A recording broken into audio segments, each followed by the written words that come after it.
আমি একজন ল মেকার হিসেবে আমাকে যদি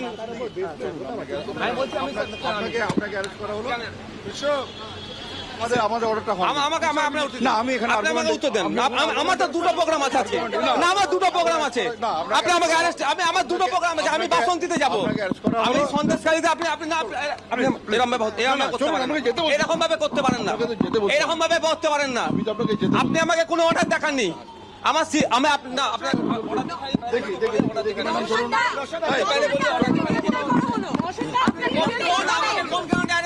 দেখাতে হবে, দেখাতে হবে। কিনা আমাকে দেখান, আপনি আমাকে কেন আমাকে করছেন? আপনি আমাকে কি করতেন? আমার দুটো প্রোগ্রাম আছে, আমাকে কোথায় যেতে দেবেন? আমার দুটো প্রোগ্রাম আছে। আপনি আমার সাথে অসভ্যতা করছেন কেন? অসভ্যতা করছেন কেন? আপনি অসভ্যতা করছেন, आप असभ्यता करते हैं। वो चलेंगे। अरेस्ट करें, इसका आपका मेमो दीजिए इनको, अरेस्ट मेमो इनको दीजिए, पहले इनको दीजिए, इनको बुलाए। আপনি আমার দুটো প্রোগ্রাম আছে, কোথায় আটকাচ্ছেন আপনি আমাকে? আপনাকে যেতে বলছি, আপনি চলুন। না, আপনি আমার কোন বেসিসে যেতে বলছেন? আপনি আমাকে রিটার্ন দেন, আপনি আমাকে রিটার্ন দেন, আপনি আমাকে রিটার্ন দেন। আপনি আমাকে অ্যারেস্ট করতেন করুন, কোনো সমস্যা নেই, কিন্তু আপনি রিটার্ন দেবেন না। আপনি আমাকে কেন অ্যারেস্ট করছেন? কিসের অ্যারেস্ট করছেন?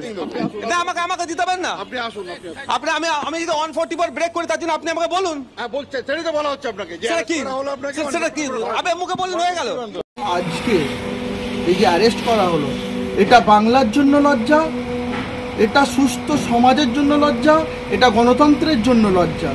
নওশাদ সিদ্দিকী সেখানে যাচ্ছিলেন, সারা বাংলায় যে পরিস্থিতি, বাংলার মা বোনেদের সাথে যে ঘটনা ঘটেছে, সন্দেশখালী মা বোনেদের সাথে যে ঘটনা ঘটেছে, এবং বাংলায় আজকে যে গুন্ডারাজ প্রতিষ্ঠিত হয়েছে এই পুলিশের সহযোগিতায়, সেই গুন্ডার রাজকে যাতে মানুষের সামনে না উঠে আসে, তাই আজকে পুলিশ নিজে থেকে শাসক দলের হয়ে শাসক দলের গোলামি করতে করতে আজকে শাসক দলের কুত্তাতে পরিণত হয়ে গেছে।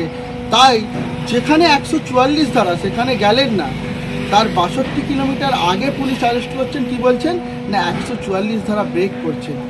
এটা ভাবতে লজ্জা লাগে যে যেখানে 44 ধারা রয়েছে সেখানে তিনি গেলেন না, কি করে তিনি 144 ধারা ব্রেক করলেন?